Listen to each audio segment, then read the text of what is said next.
City of love, এই গল্পের শহরটা আমাদেরও হতে পারত।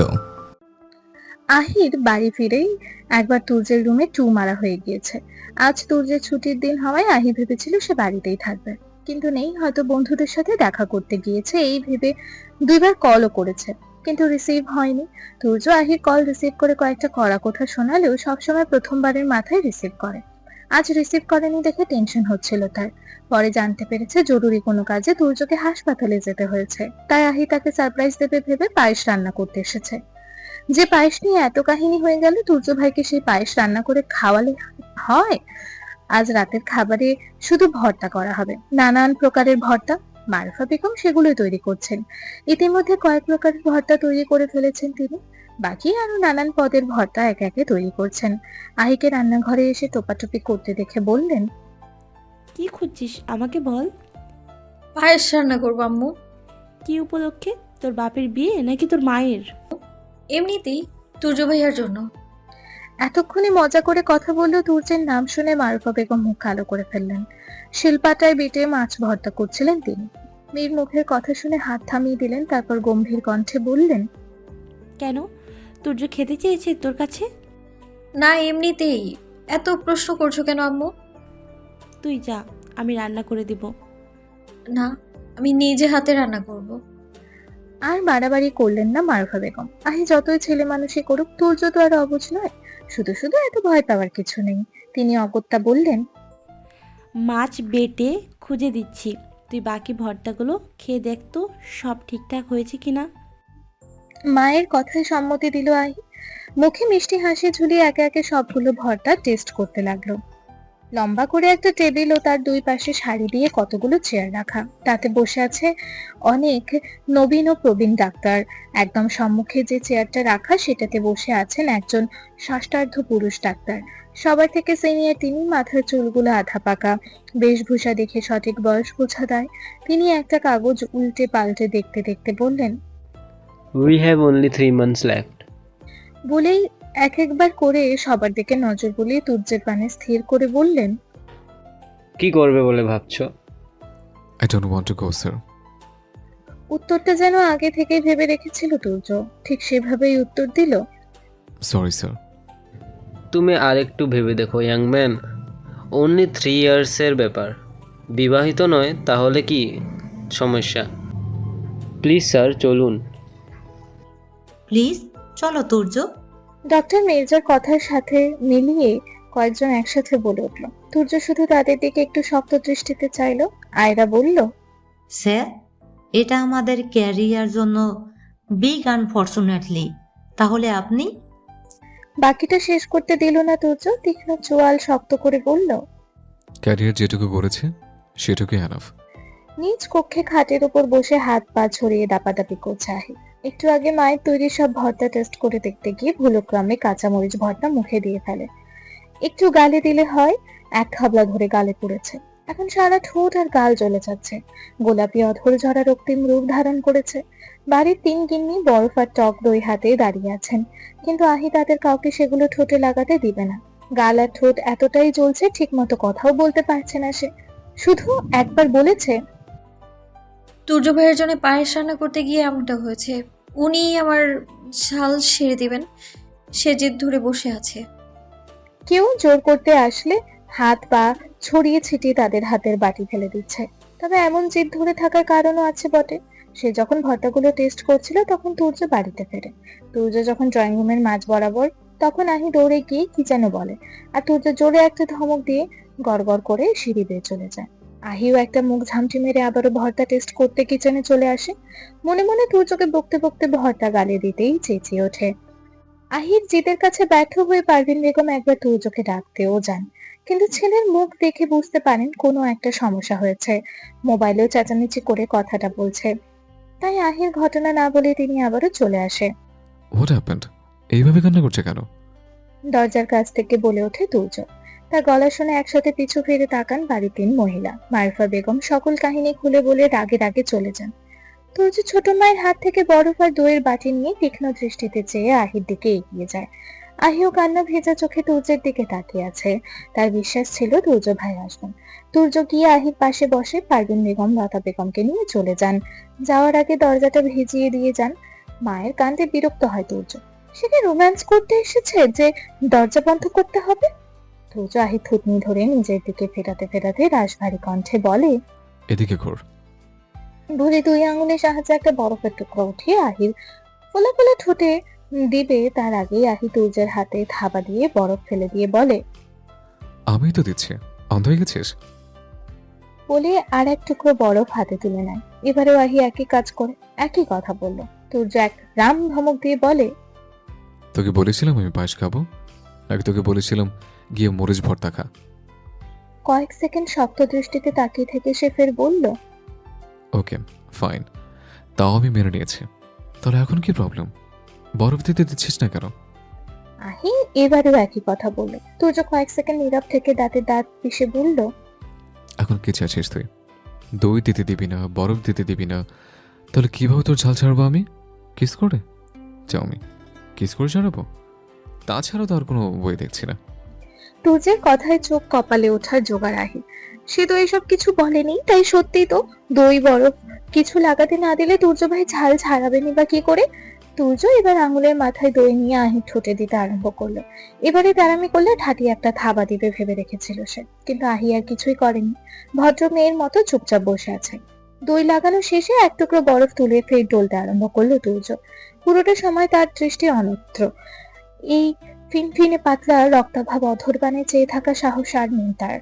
এমনিতেই থেকে থেকে ভিতরটা কেঁপে উঠছে। দিন দিন সকল ধৈর্য যেন ফুরিয়ে আসছে তার। নিজের উপর আর বিশ্বাস করতে পারে না, থেকে থেকে নিয়ন্ত্রণ হারিয়ে ফেলে। আর কতকাল সময় গুনে যেতে হবে, কত ধৈর্য ধরতে হবে তার? কবে তৃষ্ণার্থ হৃদয়টা একটু জলের দেখা পাবে? কবে?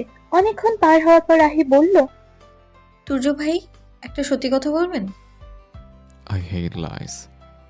আপনার মনে কি আমার জন্য সত্যি কোনো ফিলিংস নেই? কোনো উত্তর দিল না তুর্য। হাত থামিয়ে শুধু এক দৃষ্টিতে কিছুক্ষণ আহির চোখের দিকে তাকিয়ে রইল। তারপর পুনরায় কাজে মনোযোগী হলো। আহি ফের বলল, কি হলো, কথা বলছেন না কেন? এত কথা বলিস না, দিতে প্রবলেম হচ্ছে। আর দিতে হবে না, আপনি বলুন। কি? একটু আগে যেটা বললাম। বলেই কথাটায় জোর দিতে আহি ফের বলল, সত্যি কথা বলবেন। আমি কথায় না, কাজে বিশ্বাসে। কখনো কাজেও তো প্রকাশ করেন না। সময় হলে করব। কবে সময় হবে আপনার? হতাশ গলায় বলল আহি। বলেছি ভালোবাসি, তাহলে কি প্রকাশ করব? আহির দিক থেকে চোখ নামিয়ে বলল তুর্য। তাহলে ভালোবাসেন না? তুর্য ঠোঁট চেপে রাখলো কিছুক্ষণ, তারপর বলল, সেটা তো বলিনি। তাহলে কিছু তো বলুন। বিরক্তি নিয়ে এক নিঃশ্বাসে বলল আহি। কিছু? কি কিছু? ভ্রু কুচকে বলল আহি। মাত্র তো কিছু বলতে বললি। তুর্য চোখ ঘুরিয়ে হেসে আহির দিকে তাকালো। চোখে দুষ্টুমি স্পষ্ট। তুর্য ভাই দুষ্টুমিও করতে পারেন। পেট পেটে হাসি আসছে আহির, কিন্তু যেভাবেই হোক হাসি আটকে রাখতে হবে। তুর্য আহির মুখ দেখে বেশ বুঝতে পারছে তার সামনে থাকা রমণী নিজের হাসি আটকে রাখার প্রাণপণ চেষ্টা করছে। আহির কাণ্ডে তুর্য মুচকি হাসলো সে। সেটা অবশ্য আহির দৃষ্টি এড়ায়নি। সে বলল, আপনি হাসছেন তুর্য ভাই? মনে হচ্ছে হাসিনি কখনো। ফটো ফটো শুরু করেছিস। আই থিঙ্ক এখনো চলছে না। বলে বরফের টুকরো দয়ের পিরিজের উপর রাখলো তুর্য। তারপর সেটাকে নিয়ে দরজার দিকে অগ্রসর হলো। আহি পিছু ডেকে বলল, তুর্য ভাই, একটা কথা বলবো। পিছু ঘুরলো তুর্য। আহির দিকে সরু দৃষ্টিতে কিয়ৎক্ষণ তাকিয়ে থেকে বলল, বল। একটা কথা বলে উচ্চ শব্দে হাসি শুরু করলো। ভ্রু কুচকে কিছুক্ষণ তাকিয়ে থেকে রুম হতে বেরিয়ে গেল সে। বুকের ভিতরটা মুচড়ে উঠলো তুর্যের। এইরকম হাসি বেশিক্ষণ দেখা সম্ভব নয়। বুকে ব্যথা ওঠে, অসম্ভব রকমের ব্যথা। মোবাইলের মাঝখানে তর্জনীয় বৃদ্ধাঙ্গুলের মাথার সাহায্যে চেপে ধরে চাকার মতো মোবাইলখানা ঘোরাচ্ছে আর রুমে পায়চারি করছে মেহেদি। আজ 4 দিন হয়ে গেল, তাও তারিন তাকে আহি নাম্বার দেয়নি। সে একটু আগে একবার তারিনের নাম্বারে কলও করেছে, কিন্তু তারিন রিসিভ করেনি। সেও দ্বিতীয়বার আর কল করেনি। বলতে গেলে সে তারিনের একজন টিচার, তাকে তো সম্মান করা উচিত। কাল কোচিং এ এক্সাম আছে, একটা অক্ষর ভুল যাক শুধু, খেলা তখন দেখাবে। কল রিসিভ না করা বেয়াদব একটা মেয়ে। কিছুক্ষণ বাদে তারিন নিজে কল ব্যাক করলো অন্য একটা নাম্বার দিয়ে। অজানা নাম্বার হওয়ায় মেহেদি প্রথমে রিসিভ করলো, তারপর তারিনের গলাপে কেটে দিয়ে নিজে কল ব্যাক করলো। তারিন সুন্দর করে একটা সালাম দিল। মেহেদি তার সালামের উত্তর দিল কি দিল না বোঝা গেল না। ধমকিয়ে বলল, এই মেয়ে, তোমাকে আহির নাম্বার দিতে বলেছিলাম না? জি, আমি সেদিন বাড়ি ফিরে আপনাকে কল করেছিলাম ভাইয়া, আপনার ফোন বন্ধ ছিল। তার পরের দিন তো আহি গিয়েছিল, এই জন্যই আর দেইনি। আহি আসলে নাম্বার দেওয়ার দরকার নেই বলেছিল সেটা। জি না। তাহলে দাওনি কেন? এখনই দাও দ্রুত। তারিন কেবল অর্ধেক নাম্বার বলছে, এর মধ্যে ওর আম্মু এসে সন্দিহান কণ্ঠে বললেন, এত রাতে কার সাথে কথা বলিস তারিন? কেমিস্ট্রি ভাইয়া।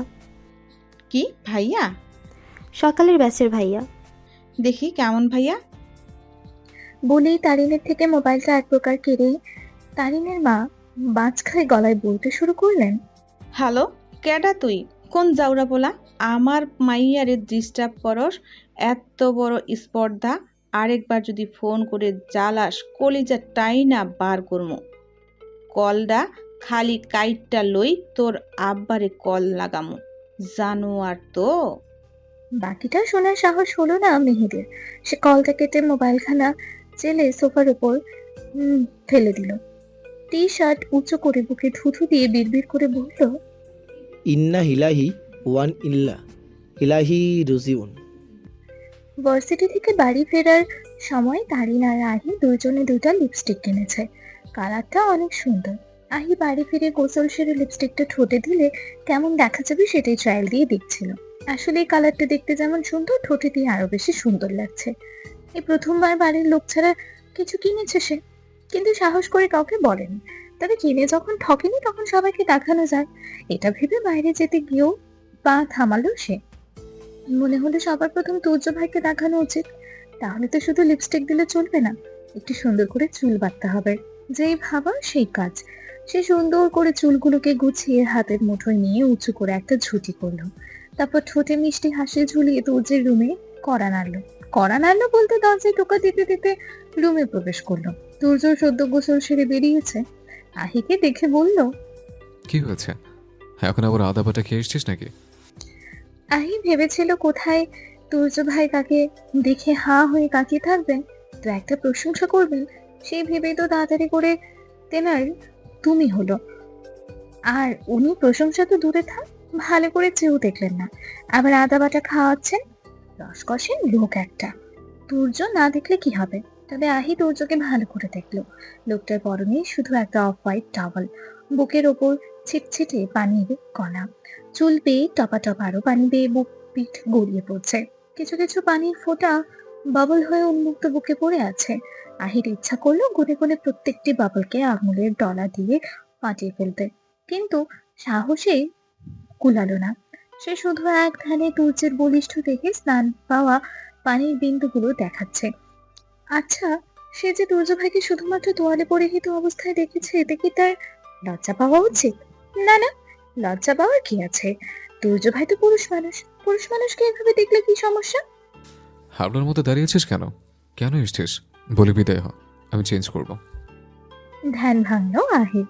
সে কয়েকবার ঘন ঘন চোখ পলক ফেলে বলল, তুর্য ভাই, আপনি কখনো ভালো করে চুল মোছেন না? তাই? হ্যাঁ, আরো এখন শীতকাল আসছে, ঠান্ডা লেগে যাবে তো। তাহলে তুই মুছিয়ে দে। বলে উঠে দাঁড়ালো তুর্য। তুর্য মাথা মুছে দিতে বলেছে। বিষয়টা আহির খুব ভালো লাগলো। তুর্য টুকিটাকে কাজ করতে তার খুব ভালো লাগে, আর চুল মুছে দেওয়ার ব্যাপারটা তো খুবই রোমান্টিক। সে দৌড়ে গিয়ে ব্যালকনি থেকে তোয়ালে এনে তুর্যের মুখোমুখি হলো। এখন সমস্যা হলো দুই পা উঁচু করেও তাকে ভালো করে নাগাল পাচ্ছে না, আর তুর্য খাম্বার মতো দাঁড়িয়ে আছে। মাথা একটু নোয়াচ্ছে না, পারলে আর একটু উঁচু করছে। শুধু চোখ ছোট ছোট করে আহির কাণ্ড দেখছে। আহি কয়েকবার বৃথা চেষ্টা চালিয়ে পরে বলল, মাথাটা নিচু করুন তো তুর্য ভাই। পারবো না। কেন? কথা না বলে নিচু হন তো। উফ, তোর সামনে নত হতে যাবো কোন দুঃখে? তাহলে কাউচে বসে পড়ুন। পারবো না। আহির বলতে ইচ্ছা করলো, কেন, কি সমস্যা, পাছায় ফোড়া হয়েছে? কিন্তু সেটা সে বলল না। জানের মায়া কার না আছে, শুধু বিরক্তি নিয়ে বলল, আজব, তাহলে আমি মুছবো কি করে? একটু তো হেল্প করুন ভাই। আহির মুখ দিয়ে কথা বেরোতে দেরি হলেও তুর্যের তার কোমর ধরে উঁচু করতে দেরি হয়নি। আকস্মিক ঘটনায় আহি প্রথমে চমকে গেলেও এখন বুকের ভিতর ছাদ করে ওঠে, চিনচিন ব্যথা করতে শুরু করেছে। পেটের ভিতর মুচড়ি উঠছে, হাত পা ঠান্ডা বরফ হয়ে আসছে। মুখ ফুটে কিছু বলবে কি, জিভই নড়ছে না। আহিকে অসাড় হয়ে পড়ে থাকতে দেখে বাঁকা হাসলো তুর্য। সে তো এটাই চাচ্ছিল। স্বাভাবিক ভঙ্গিমায় বলল, কি হলো মোছা? নামিয়ে দিন তুর্য ভাই। কোনো রকমে টেনে হিঁচড়ে গাল থেকে কথা বের করলো আহি। তুর্যের চোখ হাসলো, মুখের আদলের কোনো পরিবর্তন দেখা যাচ্ছে না। সে তার হাত দুটো আরেকটু শক্ত করেই বলল, ওয়াই? হেল্প করতে বললি তো, এখন তো নাগাল পেতে প্রবলেম হওয়ার কথা নয়। আল্লাহ ছাড়ুন প্লিজ। আর্তনাদ করে উঠলো আহি। তুর্য এবার আহিকে পুরোপুরি নিজের সাথে মিশিয়ে নিয়ে বলল, এত সেজেগুজে সংসেজে আমার রুমে আসার কারণ? কোনো কারণ নেই। সত্যি বলে আজকের মতো ছেড়ে দিতাম। আপনার আপনার কমপ্লিমেন্ট পেতে। তুর্যের আবদ্ধ হাতের নিচে মোছামুছি করতে করতে বলল আহি। তুর্য তার হাতের বাঁধন আরেকটু শক্ত করতে আহির হাতের তোয়ালে মেঝেতে পড়ে গেল। তুর্য ফিসফিসিয়ে বলল, কেমন কমপ্লিমেন্ট চাই? বাই দ্য ওয়ে, কাল কিন্তু বলেছিলাম আমি কথায় নই, কাজে বিশ্বাসী। চাই না কমপ্লিমেন্ট। কিন্তু আমি তো দিবই। যেতে দিন না প্লিজ। বলেই কোমর হতে তুর্যের হাত ছাড়ানোর বৃথা চেষ্টা করতে লাগলো আহি। এত হাইপার হচ্ছিস কেন?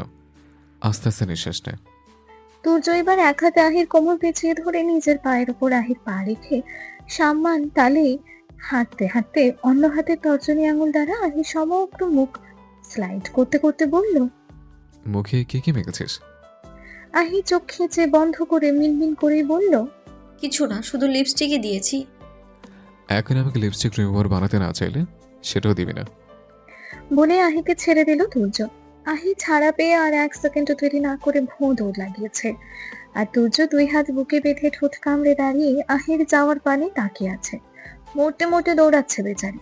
তুর্য কিছুক্ষণ সেভাবেই থেকে নিজের মনে বিড়বিড়ালো, ইন ফিউচার তোকে অনেক স্ট্রাগল করতে হবে তোর, ইডিয়েট একটা। আহি এক দৌড়ে নিচের রুমে। কোনো পেছন ফেরাফেরি নেই। রুমে গিয়েই আগে দরজা লাগিয়ে সেখানে পিঠ ঠেসে দাঁড়িয়ে দুই হাত বুকের ওপর রেখে জোরে জোরে শ্বাস নিতে আরম্ভ করেছে। তুর্য ভাই আস্তে আস্তে কেমন যেন হয়ে যাচ্ছে। তাকে এত অস্বস্তির মধ্যে ফেলে কি লাভ পান তিনি? কিভাবে কোমরে হাত দিয়ে স্লাইড করছিলেন, আল্লাহ! চোখ বন্ধ করে নিয়েছে আহি। মনে পড়লে এখনো সারা গায়ে কাঁটা দিচ্ছে। দিন দিন অসভ্য হয়ে যাচ্ছেন। তুর্যের শেষ কথাটা পুনরায় মাথায় আসতেই আহি কিছু একটা ভেবে বিছানার উপর থেকে মোবাইলটা তুললো। তারপর তার নিয়ে শেষ কনভারসেশন চেক করলো। হ্যাঁ, যা ভেবেছিল তাই। যেখানে আহি কয়েকটা লিপস্টিক রিমুভারের ছবি দিয়ে লিখেছে, কোয়ালিটি ভালো নিবি, বিয়ের পর আর লাগবে না আমার। তখন আমার লিপস্টিক রিমুভার তো তুর্য ভাই হবেন। মেহেদির কোচিং সেন্টারের পাশ ঘেঁষে ছোট একটি খোলা জায়গা আছে। পুরোপুরি প্রাকৃতিক পরিবেশ, চারিপাশে সবুজ সবুজ গাছপালাতে ভরা। পায়ের নিচে ঘাস। সকালের আবহাওয়া, হাওয়ায় ঘাসের ওপর শিশির জমেছে। সেখানে একটা বেঞ্চও রাখা আছে। সেই বেঞ্চের ওপর বসে আছে তারিন। জায়গাটা একদম কোচিং সেন্টারের মুখে, মানে মেইন ফটকের পাশে। যাতায়াতের পথে চোখে পড়ে। তারিনকে দূর থেকে দেখে এগিয়ে আসলো মেহেদি। মাত্রই বাইক পার করার সময় নজরে এসেছে। তারিন সাধারণত প্রতিদিন 2-4-5 মিনিট লেট করে আসে। আজকে সময়ের আগেই চলে এসেছে দেখে সে এসে প্রশ্ন ছুড়ল, হ্যাঁ, তো সকাল সকাল কেন এসেছো? প্রতিদিন বাসা থেকে বেরিয়ে বেশ অনেকক্ষণই রিক্সার জন্য অপেক্ষা করতে হয় তারিনকে। সকাল সকাল হওয়ায় ভাড়া বেশি চায় তারা। এই জন্যই মূলত বাসা থেকে আগে আগে বেরোয় সে। রিক্সাওয়ালাদের সাথে বার্গেনিং করতে অনেকটাই সময় লেগে যায়। আজকে আর এমন কোনো সমস্যায় পড়তে হয়নি, যার কারণে তাড়াতাড়ি পৌঁছাতে পেরেছে। তবে আসল সত্যটা এড়িয়ে তারিন বলল, একটু দরকার ছিল তাই। আহি আসবে না? আসবে ভাইয়া, কখন? একটু পর। একটা কথা বলো তো। তারিন ভদ্র স্বাভাবিক স্বরে বলল। জি বলুন। মেহেদির চোখ সোজা করে তাকিয়ে প্রশ্ন করল, তুমি কি মাতৃভাষায় কথা বলো? এমন আজগুবি প্রশ্ন শুনে আশ্চর্য হলো তারিন। এটা আবার কেমন প্রশ্ন? মাতৃভাষা কথা বলে না তো পিতৃভাষায় কথা বলে নাকি? সে নিশ্চিত এই মেহেদির মাথায় কোনো না কোনো প্রবলেম আছে। একজন সুস্থ স্বাভাবিক মানুষ কখনো এমন প্রশ্ন করতে পারে না। ভিতরে ভিতরে বিরক্ত হলেও বাইরে প্রকাশ করলো না সে। বলল, জি, বাংলা তো আমাদের সবারই মাতৃভাষা। কিন্তু তুমি তো তোমার মাতৃভাষায় কথা বলো বলে আমার মনে হয় না। হঠাৎ করে গম্ভীর হয়ে গেল মেহেদির কণ্ঠ, সাথে খোঁচাও বটে। তারিন বিস্মিত হয়ে জিজ্ঞেস করলো, মানে বুঝলাম না। মাতৃভাষা কাকে বলে আগে সেটা বলো।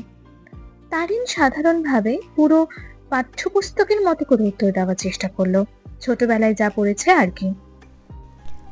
আমরা জন্মের পর থেকে যে ভাষা শুনি বা শিখি, অর্থাৎ মায়ের মুখের ভাষাই মাতৃভাষা।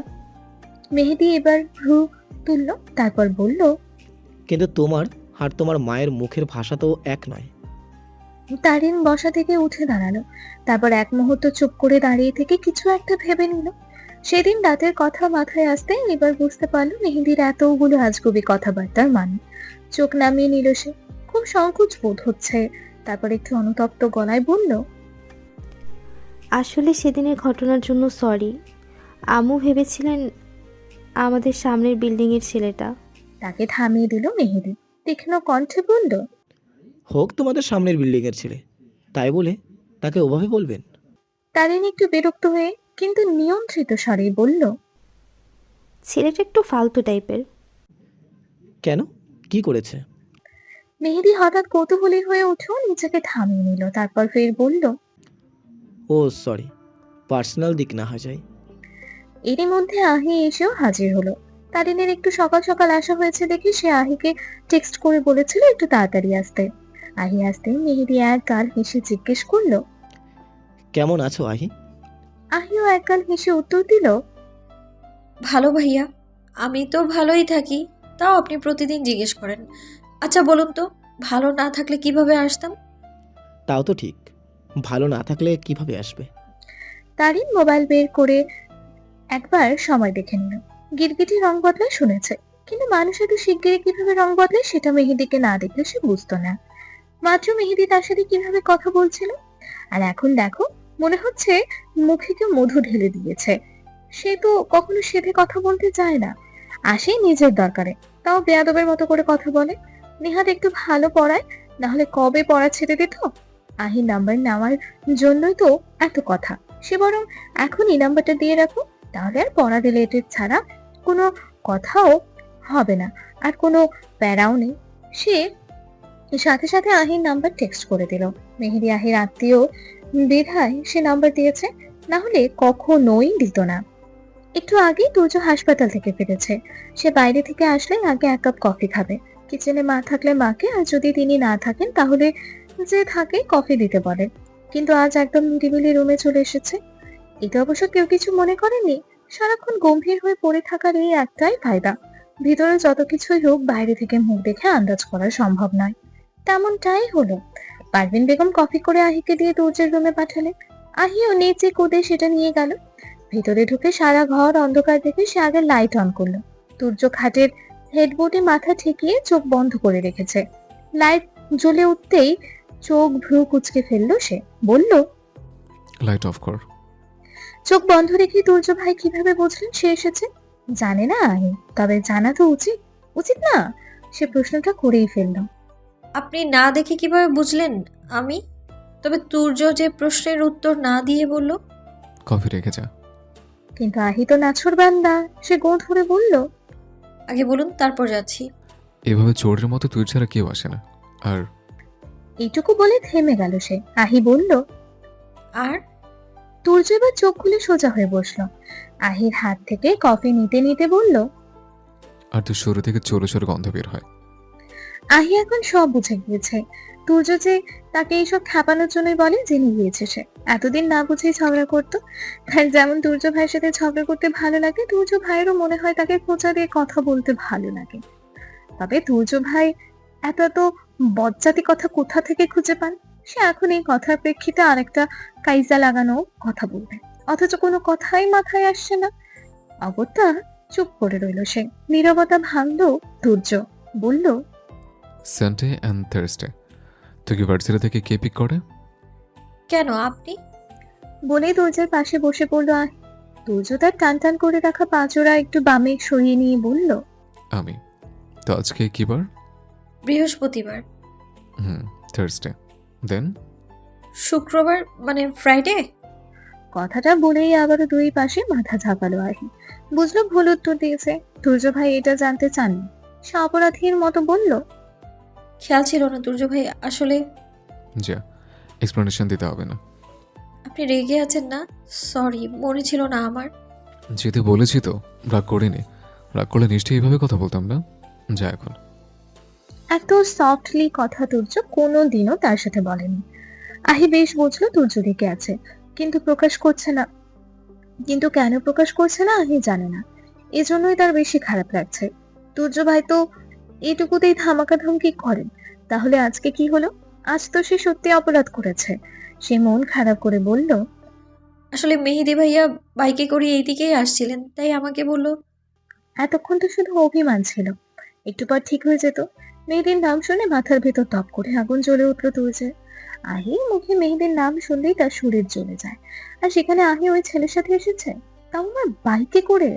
কফির মগটা শব্দ করে খাটের পাশে থাকা টেবিলের উপরে রাখলো সে।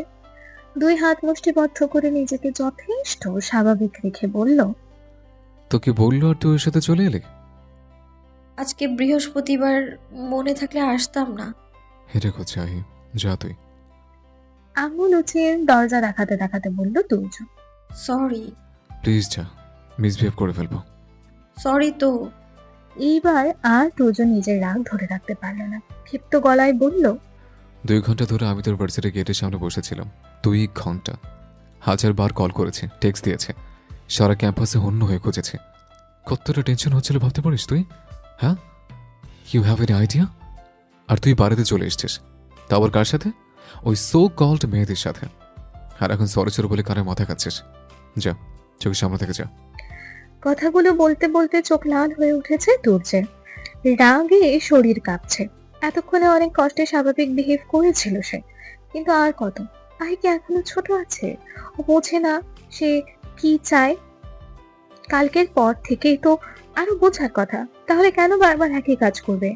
এটা একদিন দুই দিনের রাগ অভিমান না। প্রথমে পায়েস রান্না করে খাওয়ানো, তারপর কফি খেতে যাওয়া, রাস্তায় দাঁড়িয়ে হাসাহাসি করে কথা বলা, এখন আবার তারই সাথে বাইকে করে আসা। ভার্সিটি গেটের সামনে দাঁড়িয়ে থেকে না পেয়ে যখন সারা ক্যাম্পাস পাগলের মতো খুঁজেও পাচ্ছিল না, তখন তার মনের অবস্থা কি হয়েছিল সে আদৌ জানে? মনে হচ্ছিল এই বুঝি শ্বাস আটকে মরে যাবে।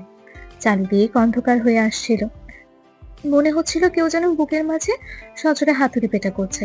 তারপর যখন কাঁপা কাঁপা হাতে পারভিন বেগম কল করে জানতে পারে আহি বাড়িতে, তখন ধরে প্রাণ ফিরে পেয়েছে। মস্তিষ্ক ঠান্ডা হয়েছে তার। সামনে বাহারি রকমের খাবারের আইটেম সাজানো, ধোয়া ওঠা গরুর মাংস, রোস্ট, মশলার গন্ধে মন মাতানো কোরমা, ঝরঝরা পোলাও, আরো নানান প্রকার খাবার। সেগুলোই কবজিয়ে ডুবিয়ে খেতে ব্যস্ত নাবিল।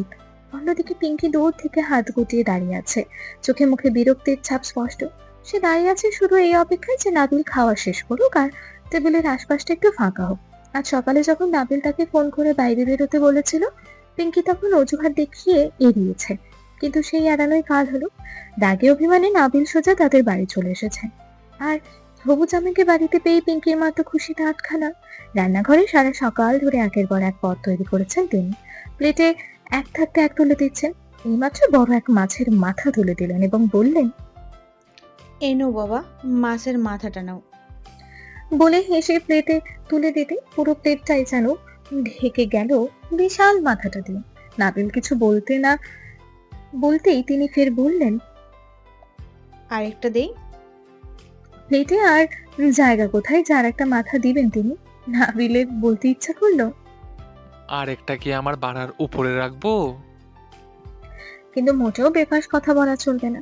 তার সুন্দরের থেকেও সুন্দরতম মুখের ভাষা শুনে শেষে দেখা গেল শাশুড়ি আম্মা মাথা তো দূর থাক, মেয়েই দিলেন না। তখন কি হবে? একটি ভুল তার সারা জীবনের কান্না হয়ে দাঁড়াতে পারে। মুখে বলল, না না আন্টি। কিন্তু কে শুনে কার কথা?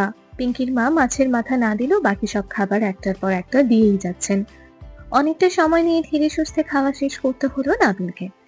পেট এতটাই ভরে গেছে যে নড়াচড়া করাও যেন কষ্টকর। খাওয়ার শেষে পিঙ্কির মা আদর করে বললেন, যা বাবা, একটু শুয়ে বিশ্রাম নাও। পিঙ্কি, রুমে নিয়ে যা। অগত্যা পিঙ্কিকেই নাবিলকে গেস্ট রুমে পৌঁছে দিতে হলো। গেস্ট রুমে পৌঁছে পিঙ্কি বুকে হাত বেঁধে দাঁড়িয়ে বলল, তুই কোনোদিন মানুষ হবি না? আমি মানুষ না তো কিতা? ও, বুঝছি, একটু বেশিই খাইছি, এই জন্যে তুই আমার রাক্ষস কইতাছস না? কি করতাম বাড়া, তোর মা তো আমারে দেখাই খাদক ক্লাবের প্রেসিডেন্ট বানাইয়া দিছে। বিছানায় গা এলিয়ে দিয়ে নাবিল এমন ভাবে কথা বললো যেন তার কথা বলতেও খুব কষ্ট হচ্ছে। খেয়েছিস, এখন রেস্ট নিয়ে রাস্তা মাপ, একটু পর বাবা চলে আসবে। তোর বাপের ভয় দেখাস? তোর কুকীর্তি আমি জানি না ভাবতাছস? বাড়ার মিশা কাহিনী বানাইয়া আমার 3 দিনের ঘুম হারাম করছস। পিঙ্কি থতমত খেয়ে বলল, কি মিথ্যে কাহিনী? তোর বিয়া ঠিকই হইয়া যাইতাছিল, বাড়ার মিথ্যুকবাজ। সে কি সাধে মিথ্যা বলেছে? মিথ্যা কাহিনী না বানালে সারা জীবন আইবুড়ো হয়ে কাটাতে হতো। সেদিন ওভাবে না বললে আজ নাবিল এভাবে জামাই আদর পেতে খেতে পারতো। প্রসঙ্গ এড়ালো পিঙ্কি, বলল, 3 দিন ঘুম হয়নি, এখন বাড়িতে গিয়ে মরার ঘুম ঘুমা, যা। এখানে ঘুমোবো? বলেই নাবিলের ধপ করে নিজের মাথাটা পিঙ্কির কোলের ওপর রাখলো। আকস্মিক ঘটনায় পিঙ্কি শীত দ্বারা সোজা করে ফেলেছে। নাবিল চোখ বন্ধ করে বলল, তোর মায়ের দেওয়া ডেজার্ট পছন্দ হয়নি, তুই একটু দিবি? কি খাবি? বলেই আবারও নাবিলের কথায় মানে আন্দাজ করতে পারলো পিঙ্কি।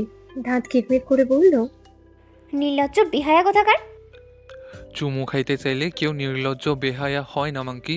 তোর কপাল ভালো, আমি একটু না অনেকটাই লাজুক, না হইলে বুঝছি ঠেলা। হরি আমার লাজুক প্রতি লাজুকলতা। ব্যঙ্গ করে বলল পিঙ্কি। কথাটা সম্পূর্ণ না করে নাবিল ফির বলল, না থাক। বলেই আবারও হো হো করে হেসে উঠল। কেন হাসলো সে জানে না। এই মুহূর্তে পিঙ্কির মুখ দেখে তার প্রচন্ড হাসি পাচ্ছে। মেয়েটার 2 গাল লজ্জায় লাল হয়ে গেছে, অথচ এমন ভাব করছে যেন সে খুব বিরক্ত। এরই নাম মেয়ে মানুষ। বুক ফাটে তবু মুখ ফোটে না। আসলে আজান পড়েছে বেশ কিছুক্ষণ আগে। তুর্য ভেবেছিল আজ হাসপাতাল থেকে একটু দ্রুত আসার চেষ্টা করবে, কিন্তু দ্রুত তো দূরে থাক, অন্যান্য দিনের তুলনায় আজকে আরো বেশি লেট হয়েছে। একটু দ্রুত করে আসতে চাওয়ার কারণ আহি। ইদানিং তো তাকে ছুঁয়ে কথা বলা যায় না। তুই থেকে তুমি হলে মুখে কুলুপ এঁটে বসে থাকে। সেবার শুধু পায়ে ধরেনি, আর এভাবে বারবার সরি বলতেও তার নিজের ইগো হার্ট হয়। আসলে মানুষ একবার অন্যের দুর্বলতা খুঁজে পেলে বারবার সেই দুর্বলতায় আঘাত হানে। আহিও সেটার ব্যতিক্রম নয়। যেভাবেই হোক বুঝেছেন ম্যাডাম কথা না বললে বা মুখ ফুলিয়ে বসে থাকলে সে গিয়েই সরি টরি বলবে। এজন্যই সে সবসময় নিজের দুর্বলতা অনুভূতি হাইড করে চলার চেষ্টা করে, কিন্তু সেটা আর কই হচ্ছে। একটা দীর্ঘশ্বাস ফেললো তুলছ। এত সব ঢং করে সরি না বলে সেও আহির দুর্বলতায় আঘাত করবে। ঘুরতে যাওয়ার পাগল মেয়েটা। এখন যদি একবার বলে চল ঘুরতে যাই, একবার খারাপ হয়ে যাবে, রাগ উড়ে যাবে, মিলিয়ে যাবে। যদিও আহি রাগ করেছে কিনা সে জানে না, তবে সে ওইসব মান অভিমানের চ্যাপ্টার ফেস করতে চায় না, তাই পূর্ব প্রস্তুতি নিয়ে রেখেছে। এসব নানান চিন্তা মাথায় করে ড্রাইভ করে বাড়ি ফিরল সে। গাড়িটা গ্যারেজে রেখে বাইক নিয়ে ফের বাড়ির বাইরে গেল। অন্তর্মহলে ঢুকতে গেলে বেশি টাইম লেগে যাবে, তাই তার গেল না। মোবাইল বের করে আহির নম্বরে কল করলো। রিসিভ হতেই স্বভাবসুলভ ভারী কণ্ঠস্বরে বলল, রেডি হয়ে বাইরে আয়। আহিন তুর্যের বাড়ি ফেরার অপেক্ষায় ছিল। কল দেখে দ্রুত কল রিসিভ করে কানে ধরেছে। তুর্য ভাই এখন এই সময়ে বাইরে কেন যেতে বলছে? আর একটু পর তো সন্ধ্যা নেমে যাবে। সে একবার প্রশ্ন করতে চাইলো কেন, কোথায় যাবেন, কিন্তু করলো না। কাল পর্যন্ত রেগেছিলেন তিনি, এখন এত এত প্রশ্ন করলে যদি আরো রেগে যান তখন আর এক জ্বালা। এমনিতেই ভেবেছিল রেগে আছে, যেহেতু রেগে নেই সেহেতু বেশি কথা বলে রাগানো বোকামি হবে। আর সে তো মোটেও বোকা নয়, যদিও আগে একটু একটু ছিল, এখন আস্তে আস্তে ঠিক হয়ে যাচ্ছে। তা সে দেরি না করে দ্রুত গতিতে সম্মতি দিল, বলল, আচ্ছা বাড়িতে কি বলবি? বলবো, তুর্য ভাই বেরোতে বলেছেন। যদি বলে কি জন্য, তখন কি বলবে? বলবো বলবো কোনো কথা ভেবে না পেয়ে আহি বলল, তাই তো, কেন বেরোতে বলেছেন, কি বলবো? কি বলে বেরোবি তুই জানিস, আমি কিভাবে বলবো? বাট 10 মিনিটসের মধ্যে বেরোবি। কি বলে কিভাবে সেটা তোর ব্যাপার, আই ডোন্ট নো। বলেই কল কাটে তুর্য। আহি ফোন হাতে নিয়ে কিছুক্ষণ দাঁড়িয়ে থাকলেও কি বলে বেরোবে সে? তুর্য তো দায় সারা ভাবে গায়ের জোরে বলে দিল। সে এখন কি বলবে? আর তুর্য ভাই কেন ডাকছেন সেটাও তো সে জানে না, তাহলে কি বলবে? ইদানিং বেশি তুর্য ভাই করলে মারফা বেগমও বকাবকি করেন।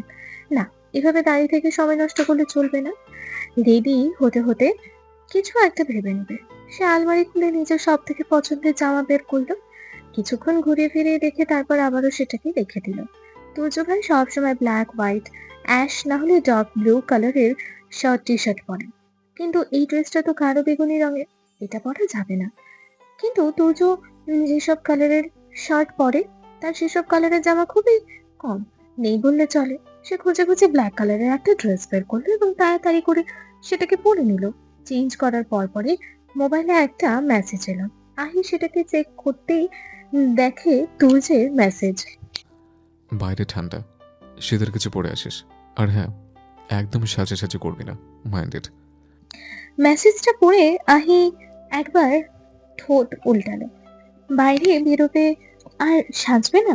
সে কি বেশি সাজে নাকি? শুধু একটু লিপস্টিকই তো তাই, সেটাও দিবে না? বললেই হলো নাকি? একটু ফেস পাউডার লাগিয়ে ঠোঁটে হালকা করে লিপস্টিক দিল আহি, চুলগুলো বিনুনি করে নিল। সেটা গিয়ে পড়েছে আর উরু বরাবর। জর্জেট পাতলা ওড়নাটা গলায় ঝুলিয়ে গায়ে একটা ওড়নার শাল জড়ালো, কিন্তু গরম গরম লাগছে দেখে সেটাকে আবারও রেখে দিল। তুর্য 10 মিনিটের মধ্যে বেরোতে বললো। আহি বেরোতে বেরোতে আধা ঘন্টার বেশি সময় লেগেছে। গেটের সামনে বাইক হেলান দিয়ে বুকে হাত বেঁধে দাঁড়িয়ে আছে তুর্য, পরনে অফ হোয়াইট শার্ট আর ব্ল্যাক প্যান্ট। ভ্রু দুটো কিঞ্চিত বাঁকিয়ে আহি দিকে তাকিয়ে আছে।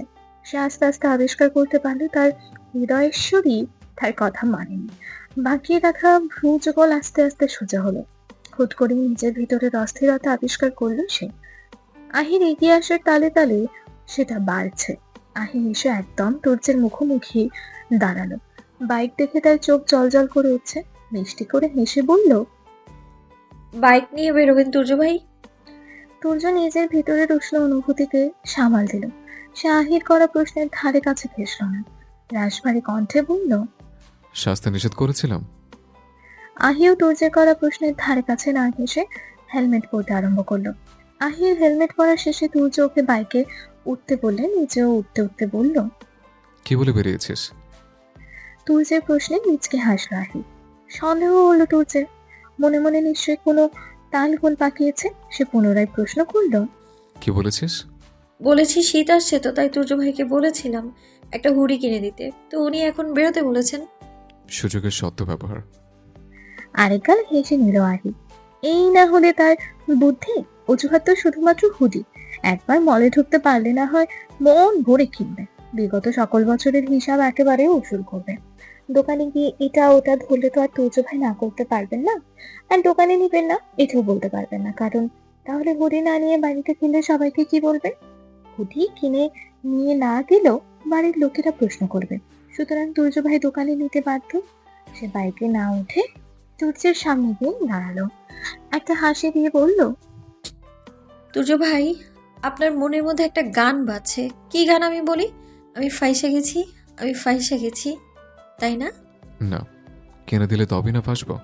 তুর্য ভাই জানেন আমার মনের ভিতরেও এমন একটা গান বাজছে। আহির কথা শুনে তুর্য ভ্রুকুচকে বলল, আবার কি গান? না না না, তা হবে না, কথা শুনে। Idiot, out fast. বাকিটা শেষ করার আগে ধমকে উঠল তুর্য। থেমে গেল আহি। তুর্য ফের বলল, বাড়ি ফিরে বলবি তোর কোনো হুডি পছন্দ হয়নি। নয়, হ্যাঁ, এবার ওঠ। আরেকটা গান মাথায় ঘুরছে গায়ে বলেই তুর্যের অনুমতির অপেক্ষা সে করল না। জানে এবার আর কোনো অনুভূতি পাবে না, উল্টোপাল্টা লিরিক্সে গেয়ে উঠল। এবার আর তুর্যের ধমকের অপেক্ষা করতে হয়নি তার। গানের পরের অংশ ভুলে যাওয়ায় এমনিতেই থেমে গিয়েছে। সেটা দেখে তুর্য বলল, থেমে গেলি কেন? আর কোনো গান জানা থাকলে গা। বলুন কি গান শুনতে চান, জাস্ট একবার বলুন কি চান। হঠাৎ করে তুর্যের মুখের হাবভাব বদলে গেল। তীক্ষ্ণ ধারালো চোয়াল নমনীয় হলো। আহি বারবার একটু সামনের দিকে ঝুঁকে বাদামি বর্ণের ঠোঁট জোড়া বাকি ফিসফিসে গিয়ে উঠল, শুধু তুই, শুধু তুই, আর চাইছি না কিছুই। আহি দুভ্রু নাচাতে নাচাতে দুষ্ট হেসে বলল, সত্যি কখনো গোপন থাকে না, বুঝলেন? মুখ ফসকে বলেই তো দিলেন। তুর্য মুখের আদল পুনরায় গম্ভীর করলো, সোজা হয়ে বসে বলল, ঘোড়ার ডিম বলেছে, বকবক না করে ওঠ। সেভাবে নিচকে হাসতে হাসতে উঠে বসল আহি। তুর্যের পাশে বসতেই তার এতক্ষণ করা দুষ্টুমি মোট গায়েব হয়ে গিয়েছে। একটা অদ্ভুত রকমের অনুভূতি। হঠাৎ করে এত লজ্জা কেন লাগছে? এই লজ্জা জিনিসটা তো তার কোনোদিনই ছিল না, ইদানিং হুটহাট করে কেন চলে আসছে? সে কাঁপা কাঁপা হাত তুর্যের কাঁধে রাখলো। হাতের তালু ঘেমে যাচ্ছে। তুর্য ভাইরা এক ধমক দিয়ে হাত নামাতে বলেন, কিন্তু তুর্য সেটা বললো না। সে হেলমেট পরে বাইক স্টার্ট দিয়ে বলল, ভালো করে ধরে বস, পড়ে গেলে তো আবার তোর 14 গোষ্ঠী মামলা ঠুকে দেবে। আমি এবার আরেকটু কাছে এগিয়ে গিয়ে দুই হাতে শক্ত করে জড়িয়ে ধরলো তুর্যকে। ভিতরের অস্থিরতা ক্রমশ বাড়তে বাড়তে এক পর্যায়ে শিথিল হয়ে গেল। তুর্য ভাইকে জড়িয়ে ধরার অনুভূতি কেমন সেটা অনুভব করার অনেক দিনের সুপ্ত বাসনা তার। অবশেষে সেটা পূরণ হলো। কোনো রকমের ধমকা ধমকি ছাড়া তুর্য চোখ বন্ধ করে আহিকে অনুভব করলো। তারপর বাইক নিয়ে সাই সাই করে ছুটে চলল। আচ্ছা, সুযোগের সদ্ব্যবহার কে করলো, আহি নাকি সে? এই যে এই প্রাণ নাশিনীটা তাকে পিছন থেকে যেভাবে জড়িয়ে ধরেছে, সেটা যদি সামনে থেকে করতো তাহলে কি হতো? কি আর হতো, নিশ্চিত আজকে ধরা পড়ে যেত। বাইরে থেকে নিজেকে সামনে রাখলেও ভিতরে ঝড় কিভাবে সামলাতো সে? হুট করে পাল্লা দিয়ে বেড়ে যাওয়া হার্টবিটের শব্দ শুনে ফেলতো, আর লুকোচুরি করার উপায় থাকতো না। তুর্য বাইক রাইড করতে করতে কোমল কণ্ঠে বলল, এখন কোনো গান মাথায় আসছে না তোর? আহি ধপ করে মাথা তুলল। কিছুক্ষণ সময় নিয়ে ভাবলো, তারপর একবার নিচের দিকে এবং আরেকবার তুর্যের দিকে দেখে গলা ছেড়ে গেয়ে উঠল, সাদা সাদা কালা কালা রং জমেছে, সাদা কালা। Stop it, stupid. বাকিটা বলার আগে আরেক দফা ধমকে উঠলো তুর্য। কত বড় জাউরা, আজ তো একটা আবালের বস্তা। নিজের হিসব মুড নিয়ে ঘুরে আর তাকে আনরোম্যান্টিক বলে বেড়ায়। পুরো মুডটারে 12টা বাজিয়ে দিল। সামনের ট্রাকটার সাথে বাইকটা লাগিয়ে মাথাটা ফাটাতে পারলে মনে শান্তি আসতো। ইডিয়েট একটা। এদিকে ধমকানোর কি আছে আহি ভেবে পায় না। সে যদি একটু রোমান্টিক গান গাইতো তখন তুর্য ভাই নির্ঘাত বলতেন। তার থেকে বরং সে তাদের ড্রেস আপের সাথে মিল দেখে গানটা গাইলো। একদম খাপে খাপ, তবু পছন্দ হলো না। কিন্তু এতে যেহেতু লোকটা রেগে গেলেন, আরেকবার গান টান গাইতে বললে এই পথ যদি না শেষ হয় তবে কেমন হতো তুমি বলো তো?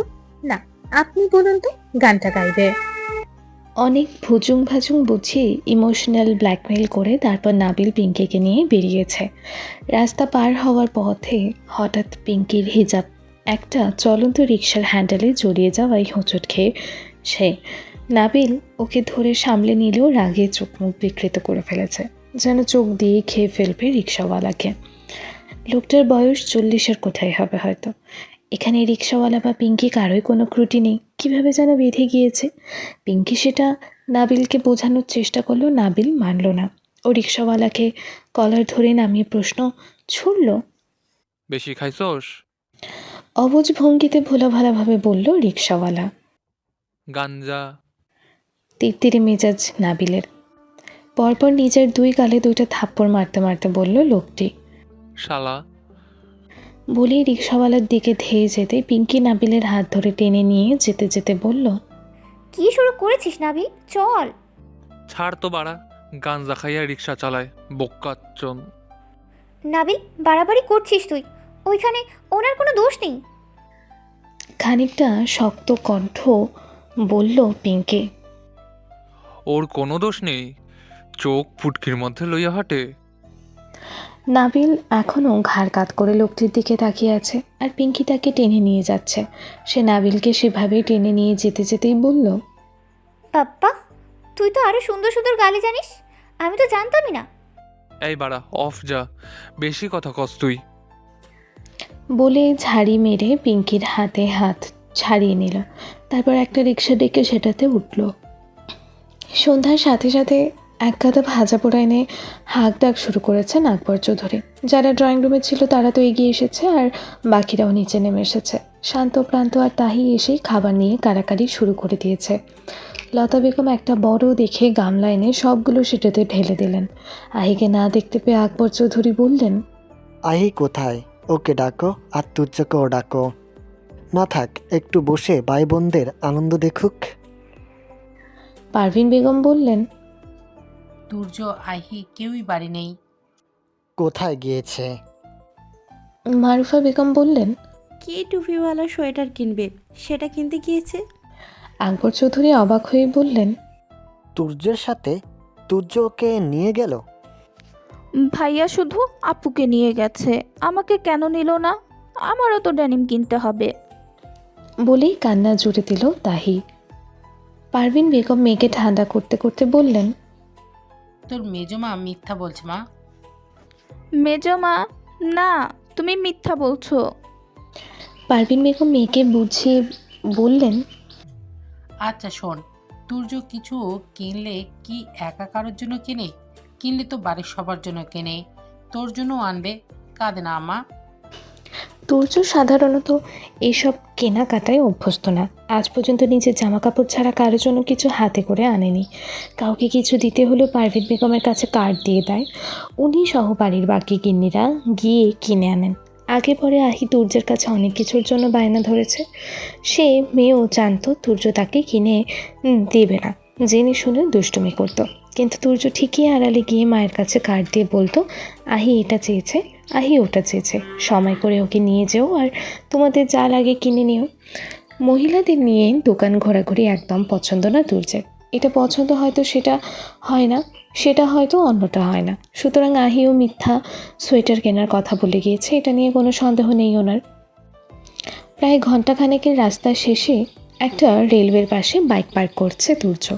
মাগরিবের আজান পড়ে গিয়েছে আরও বেশ কিছুক্ষণ আগে। মোটামুটি ভালোই অন্ধকার নেমে এসেছে ধরণীতে। রেলওয়ের চারিপাশ জুড়েই অসংখ্য চায়ের দোকান। কিছুটা এগিয়ে গেলেই একটা বিস্তীর্ণ মাঠ। এখান থেকে মেইন শহর আরও আধ ঘন্টার রাস্তা। জায়গাটা মোটামুটি কলরবপূর্ণ। রেলওয়ের পাতের উপর দিয়ে হেলে দুলে হাঁটছে আহি। কখনো পড়ে নিতে যাচ্ছে তো কখনো আবার নিজেকে সামলেও নিচ্ছে। মুখে সবসময়ের মতো হাসি ল্যাপটানো, স্বতঃস্ফূর্ত হাসি। আহির থেকে কিছুটা পিছনে তুর্য। সে আড়াআড়ি থাকার রেল স্লিপারের একটা বাদ দিয়ে আরেকটার উপর দিয়ে হেঁটে চলেছে। আর আহির উৎফুল্লতা দেখছে। তখন থেকে বাচ্চাদের মতো খুশিতে লাফাচ্ছে আর এটা ওটা বলছে। সে শুনছে কিনা সেদিকে ওর কোনো খেয়াল নেই। তার বলার দরকার সে বলছে। তবে তুর্য কি শুনছে না? অবশ্যই শুনছে, আর সেটা খুবই মনোযোগ সহকারে। কতবার করে নিষেধ করেছে এভাবে পাতের ওপর দিয়ে না হাঁটতে, কোনোভাবে পড়ে গিয়ে যদি পা মুচকে ফেলে। কিন্তু এই সব কথা কি আর এই মেয়ে কানে তোলে? পেছনে কতখানি পথ রেখে চলে এসেছে, তবু আহির ফেরার কোনো নাম নেই। হেঁটেই চলেছে, হেঁটেই চলেছে। তুর্যও ফেরাচ্ছে না। আজ এই ডেটটার কোনো আশায় অপূর্ণ রাখবে না সে। একটা দিন যখন বেরিয়েছে, যা বলবে তাই শুনবে, যেটা করতে বলবে সেটা করবে, যেটা চাইবে সেটাই দিবে। এখন আহি এমনিতেই এতটা আনন্দে আছে, আরও সে যদি নিজের মনের মধ্যে থাকা সুপ্ত কথাগুলো উকড়ে দেয় তাহলে ও ঠিক কতটা খুশি হবে, কতটা। খুব পাগলামি করবে নিশ্চয়ই, কিন্তু এই পাগলামির সুযোগ সে আহিকে দেবে না। অপেক্ষার প্রহর গোনা কতটা যন্ত্রণা সে জানে। তাই নিজের একান্ত প্রিয় মানুষটাকে সে একই ভোগান্তির স্বীকার করতে চায় না। সে চায় আহির কাছে সবটা স্বপ্নের মতো হোক। যেমন আজকে জানতে পারুক তার তুর্য ভাই তাকে চায়, প্রচণ্ড রকমের চায়, পাগলের মতো চায়, যে কোনো কিছুর বিনিময়ে চায়। আর কালকেই তার বউয়ের স্বীকৃতি পাক। ওর ছোট মস্তিষ্ক সবটা বুঝে ওঠার আগেই তাদের সম্পর্ক বদলে যাক।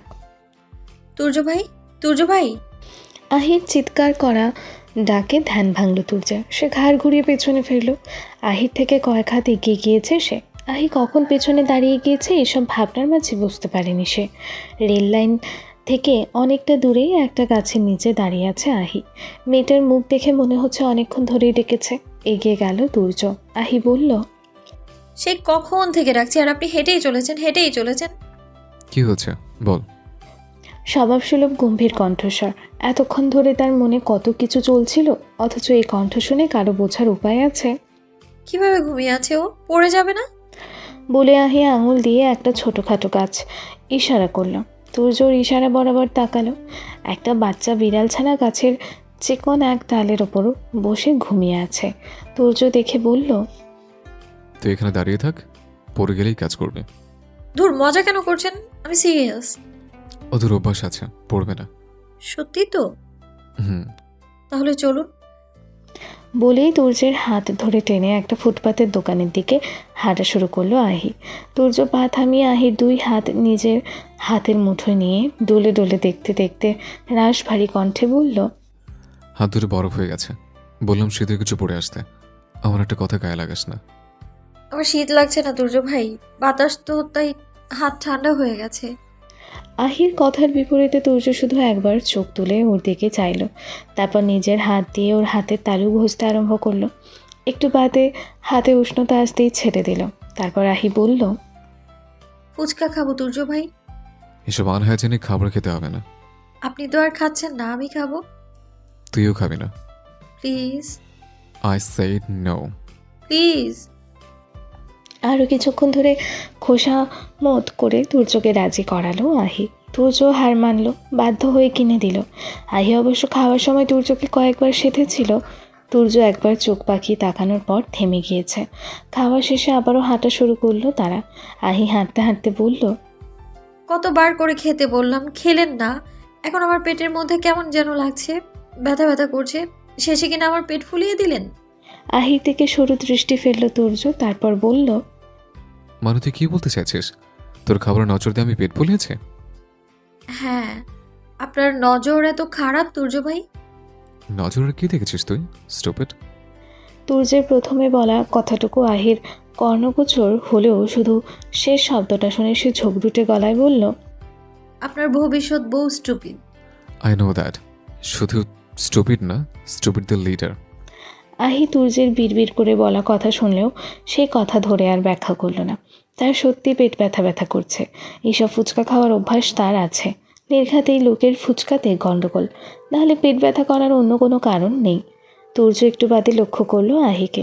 সত্যি কেমন নিশ্চুপ হয়ে গেছে ও, শুধু মুখ গোমরা করে হাঁটছে। আহি? তুর্যের কোমল কণ্ঠের ডাকে আহি অন্যমনস্কতায় ছোট করে সাড়া দিল, হুম। তোর কি সত্যি খারাপ লাগছে? আহি মনমরা হয়ে বলল, হ্যাঁ। বাড়ি চল, আর ঘুরতে হবে না। আহি প্রথমে তুর্যের কথায় সম্মতি দিতে গিয়ে তারপর আবারও থেমে গেল। চোখ মুখ জল জল করে উঠল তার। একটা আইসক্রিমের স্টল দেখিয়েই বলল, আইসক্রিম খাবো তুর্য ভাই। তুর্য চোখ ছোট ছোট করে চাইলো আহির পানে। সে সন্দিহান গলায় বলল, মাত্র না বলে পেট ব্যথা করছে? আইসক্রিম খেলে সেরে যাবে। বলেই এগিয়ে গিয়ে 2টা আইসক্রিম নিল আহি। তুর্য টাকা দিয়ে আহির পিছু পিছু হাঁটছে। সে একসাথে 2টা আইসক্রিমই খুলে নিয়েছে। একবার ডান হাতেরটা খাচ্ছে তো আরেকবার বাম হাতেরটা। হাঁটার মাঝে হঠাৎ করে থেমে গেল আহি। মাঠের মাঝ বরাবর কয়েকটা ছেলে পেলে গিটার বাজিয়ে গান করছে। আহি ওদের দেখে আনন্দে উচ্ছ্বসিত হয়েই বলল, ওরা গান গেয়েছে তুর্য ভাই। তো ওখানে চলুন না। কেন, তুই ডান্স করবি? আমি নাচতে জানি না। জানলে করতে? তুর্য ভাই, ওরা এদিকেই আসছে। আহির দৃষ্টি বরাবর ওদিকে তাকালো তুর্য। সত্যি ওরা এদিকে আসছে। আসতেই পারে। সে আহির হাতের কবজি ধরে ধীর পায়ে আবারও সামনের দিকে অগ্রসর হতে লাগলো। পিছন থেকে 2টা ছেলে ডেকে উঠল, ভাইয়া, ভাই শুনছেন? আহি ফিসফিসিয়ে বলল, ওরা মনে হয় আপনাকে ডাকছে। তুর্যেরও তেমনটা মনে হওয়ায় সে দাঁড়িয়ে গেল। ছেলে দুটো তাদের সামনে এসে দাঁড়ালো। দৌড়ে আসা তরুণ রীতিমতো হাঁপিয়ে উঠেছে তারা। একটা সালাম দিয়েই বলল, কেমন আছেন ভাই? তুর্য সালামের উত্তর দিল। ও আসলে এদেরকে এখনও চিনতে পারেনি। ছেলে দুটো ব্যাপারটা বুঝলো। তারা নিজেদের পরিচয় দিল। তুর্যের স্কুল অ্যান্ড কলেজ একসাথে ছিল। তারা নাকি তার স্কুলের জুনিয়র। আরও নানান কথা বলে তুর্যকে মনে করানোর চেষ্টা করলো। তুর্য চিনল কি চিনল না বোঝা গেল না। ছেলে দুটার মধ্যে একজন আহির দিকে ইশারা করে বলল, আসসালামু আলাইকুম। ভাই ভাবি নাকি? আহি চোখ বড় বড় করে তুর্যের দিকে চাইল। লোকটা কোনো উত্তর দিচ্ছে না দেখে সে উৎসুক দৃষ্টি মেলে তুর্যের দিকে তাকিয়ে আছে। তুর্য একবার আহির দিকে তাকালো, তারপর ছেলে দুটির উদ্দেশ্যে বলল, না। ছেলে দুটি জিভ কাটলো। খানিকটা লজ্জাও পেল। হয়তো বন্টন হবে। অন্যজন বলেই ফেলল, সরি ভাই, তাহলে আপনার বোন নাকি? তুর্য ওই প্রসঙ্গে কথা না বাড়িয়েই বলল, তোমরা গান করছিলে? ছেলে দুটো হেসে জবাব দিল, হ্যাঁ। একজন বলল, আসুন ভাই, আপনারাও আমাদের সাথে অ্যাটেন্ড করুন, তাসিন ভাইও আছে। তাসিনের কথা শুনে জিভ দিয়ে ঠোঁট ঠেলল তুর্য। আজকে বিকেলে তাসিন কল করে বলেছিল ভার্সিটির জুনিয়রদের সাথে আড্ডা দিবে, তাকে আর নাবিলকেও আসতে। নাবিল বলেছে সে পিঙ্কিদের বাড়ি আসতে পারবে না, আর তুর্য বলেছে তার ইম্পর্ট্যান্ট কাজ আছে। তাসিন যদি একবার জানতে পারে তার ইম্পর্ট্যান্ট কাজ এটা, তাহলে আর কথার শেষ থাকবে না। আহি বায়না করেই বলল, তাসিন ভাইয়াও আছে, চলুন প্লিজ। তুর্য আহির দেখে গম্ভীর দৃষ্টিতে তাকিয়ে ছেলে দুটিকে ব্যস্ত ভঙ্গিতেই বলল, আজ না, অন্য একদিন অ্যাটেন্ড করবো। বাই দ্য ওয়ে, তাসিন কি আমাদের কথা জানিও না? তাসিন ভাই আপনাদের দেখে ডাকতে পাঠিয়েছেন ভাই। ওই যে তাসিন ভাই বসে আছে। তুর্য ছেলেটির ইশারা অনুযায়ী তাকালো। তাসিন বসে দাঁত বের করে ওদের দিকে তাকিয়ে আছে। এদিকে আহিও বায়না শুরু করে দিয়েছে। তুর্য ফোঁস করে একটা নিঃশ্বাস ফেলল। অগত্যা আর কথা না বাড়িয়ে অনিচ্ছা সত্ত্বেও সেখানে গেল। গিয়ে দেখলো আর এক কাহিনী, নাবিল পিঙ্কিও সেখানে। তাদের দেখে অনেকটা অবাক হলো তুর্য। আশ্চর্য হয়ে বলল, তোরা? তাসিন দাঁত কেলিয়ে বলল, কট, তোর মতো তো ভাই, এই যে ইম্পর্টেন্ট কাজ। নাবিল কপট রাগ দেখিয়ে বলল, বাড়ার সিঙ্গেল বন্ধু বান্ধব থাহাও আরেক জ্বালা, নিজে সিঙ্গেল মইরা যা আর আমাগো মার। আসলে নাবিল আর পিঙ্কিও ঘুরতে বেরিয়েছিল। ফেরার পথে তাসিনের সাথে দেখা, অতঃপর তারাও। আহি নাবিল আর তাসিনের সাথে কথা টুকটাক বলল। তারপর পিঙ্কি আহিকে তার পাশে বসালো। তারা তুর্যতি থেকে কিছুটা দূরত্বে বসেছে। দুজনে মিলে রাজ্যের গল্প করছে। তুর্য বারবার আর চোখে সেটা দেখছে। সুযোগ পেয়েই পিঙ্কির পাশে বসে গেছে। ইডিয়েট একটা, মুখে না বললে কিচ্ছু বোঝে না। তুর্যের হাব ভাব দেখে তাসিন ওকে একটা খোঁচা মেরে বলল, কি রে ভাই, বিয়ে হয়নি এখনো? ইভেন মনের কথাও বলস নাই, তাও এইটুকুই দূরত্ব সহ্য হচ্ছে না? বিয়ে হলে অন্তত রাতে কাছে পেতাম।